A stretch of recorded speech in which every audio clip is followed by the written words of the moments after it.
پانچویں امام کے سامنے، محمد باقر علیہ السلام کے سامنے مجلس ہو رہی تھی. ذاکر علی اکبر کے مسائل پڑھ رہا تھا. ابو بصیر امام کا راوی صحابی منہ پر رومال رکھ کر رو رہا تھا. ایک مرتبہ میرے پانچویں امام نے پکارا اور کہا ابو بصیر تو روتا کیوں نہیں؟ اس نے رومال دکھایا. کہا مولا اتنا رویا ہوں کہ رومال بھی گیا ہے. کہا ابو بصیر ایسے نہیں رو، اکبر کے مصائب پر ویسے رو جیسے میری دادی فاطمہ زہرا روتی ہے.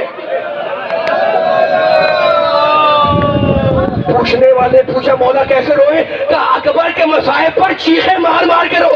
کہا مولا اس کا کوئی سبب ہے؟ کہا سبب ہے، جب ذاکر علی اکبر کے مصائب پڑھتا ہے تو قبر میں سید الشہداء چیخنے لگتے ہیں.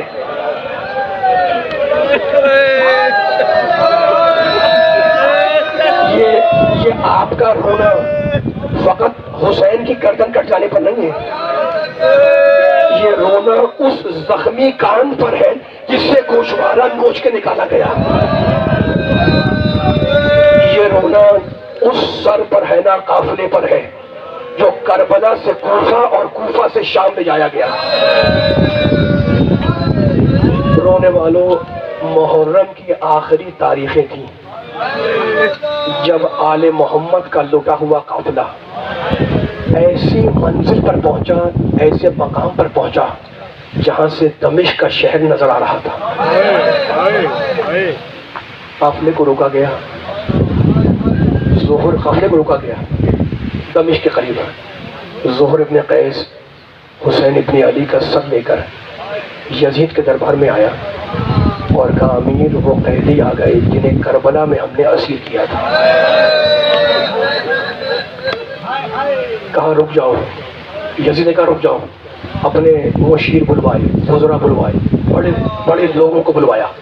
جب وزراء آ گئے، مشیر آ گئے تو کہنے لگا بڑے گھرانے کے قیدی آئے ہیں. کہا ہاں. کہا جب بڑے گھرانے کے قیدی آتے ہیں تو کیا کیا جاتا ہے؟ کہا امیر عوام کو اتنی مہلت دی جاتی ہے کہ وہ اپنے لیے نیا لباس سلوا لیں، گھروں کا رنگ و روغن مکمل کروا لیں، سڑکیں صاف کروائی جاتی ہیں. مقصد کے جملے ہیں. کہا کتنی مہلت درکار ہے؟ کہا 3 ہفتے. کہا نہیں 3 ہفتے بہت زیادہ ہے. کہا اچھا امیر ہمیں 2 ہفتے کی مہلت دے. یزید نے کہا 2 ہفتے بہت زیادہ ہے. کہا اچھا امیر پھر ہمیں 3 دن کی مہلت دے دے. کہا جاؤ ہم نے تمہیں 3 دن کی مہلت دی. مقصد کے جملے 3 دن تک دمشق والے نئے لباس سلواتے رہے، سڑکیں صاف کرواتے رہے اور 3 دن تک آل محمد کا لٹا ہوا قافلہ دن کی دھوپ اور رات کی شبنم میں دمشق کی شاہراہ پہ کھڑا رہا. یکم سفر کو اجازت ملی کہ قافلے کو دربار میں لایا جائے. قافلہ شہر میں داخل ہوا. شام کا مرکزی بازار تھا اور اتنا اجتحام تھا کہ قافلہ نہ آگے بڑھ سکتا تھا نہ پیچھے ہٹ سکتا تھا. کئی گھنٹوں تک قافلہ ایک مقام پر رکا رہا اور اس دن سے اس جگہ کا نام ہے باب السعاد. سنو کہ تم رو رہے ہو. جس مقام پر سید سجاد کا ناکہ تھا اس کے سامنے ایک مسجد تھی. ایک مرتبہ مسجد کا دروازہ کھلا، ایک بوڑھا شامی نکلا. اس نے قیدی کو غور سے دیکھا اور کہا خزرکم اللہ، اللہ نے تمہیں رسوا کیا.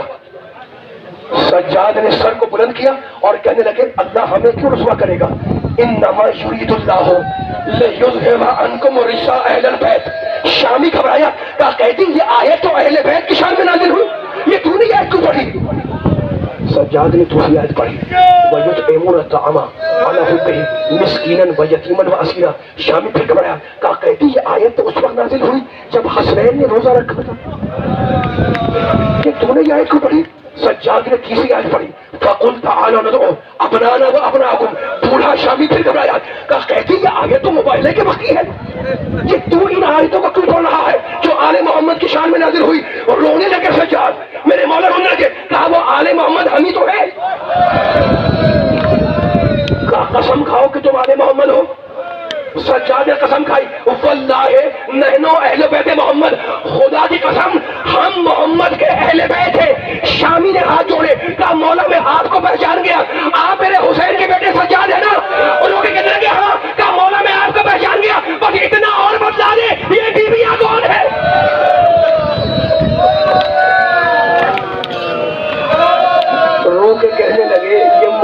کی نوازیاں ہیں، یہ فاطمہ کی بیٹیاں ہیں۔ شامی نے ہاتھ جوڑے، کہا مولا میں بوڑھا ہو گیا ہوں، جہاد نہیں کر سکتا، چاہتا ہوں کہ آپ کے ناقے کے سامنے لیٹ جاؤں تاکہ ناقہ مجھے کچلتا ہوا گزر جائے۔ رو لیا آپ، جملہ سنیے گا۔ پوچھنے لگے شامی ایسا کیوں چاہتا ہے؟ کہا ایسا اس لیے چاہتا ہوں کہ جب قیامت کا دن ہو اور میں رسول کے سامنے جاؤں تو ان سے یہ کہہ سکوں کہ یا رسول اللہ میں نے دنیا میں بڑے گناہ کیے لیکن آپ کی بیٹی زینب کی صورت نہیں دیکھی۔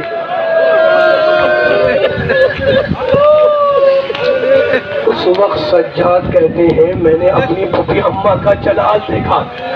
سارے قیدی گھبرائے ہوئے تھے نا، بڑے حاکم کے دربار میں جانا ہے۔ سجاد کا جملہ تمہیں یاد ہے؟ 3 دفعہ کہا تھا الشام الشام الشام۔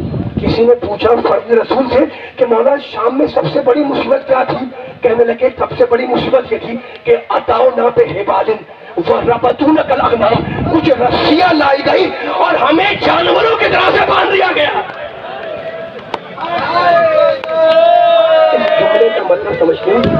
کسی کا گلا، کسی کی کلائی، کسی کا بازو، اس شان سے دربار کی طرف لے کر چلے۔ اس وقت سجاد کہتے ہیں میں نے اپنی پھوپھی اماں کا جلال دیکھا۔ بڑے حاکم کے دربار میں جانا ہے نا، سجاد کہتے ہیں میں نے اپنی پھوپھی اماں کا جلال دیکھا۔ ایک مرتبہ آستینیں الٹی آگے آئیں اور کہہ رہے کہ سجاد مت گھبرانا، پھوپھی ساتھ ہے، ام فروہ مت گھبرانا، میں ساتھ ہوں، رقیہ مت گھبرانا، میں ساتھ ہوں۔ رونے والوں 7 دروازے تھے اور ہر دروازے پر یزید نے داہنے بائیں 500 سپاہی کھڑے کیے تھے تاکہ قیدیوں پر ہو جائے۔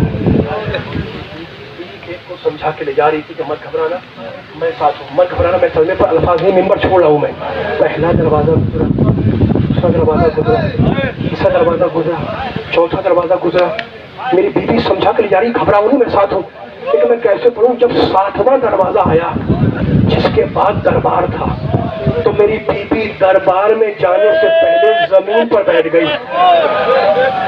سارے قیدی زمین پر بیٹھ گئے۔ سجاد آئے کہا پھوپھی اماں آپ تو کہہ رہی تھی کہ مت گھبراؤ، آپ خود گھبرا گئی؟ کہا بیٹے میں گھبرائی نہیں۔ کہا پھر یہاں بیٹھی کیوں؟ کہا بیٹے بتلاؤں؟ کہا بتلائیے۔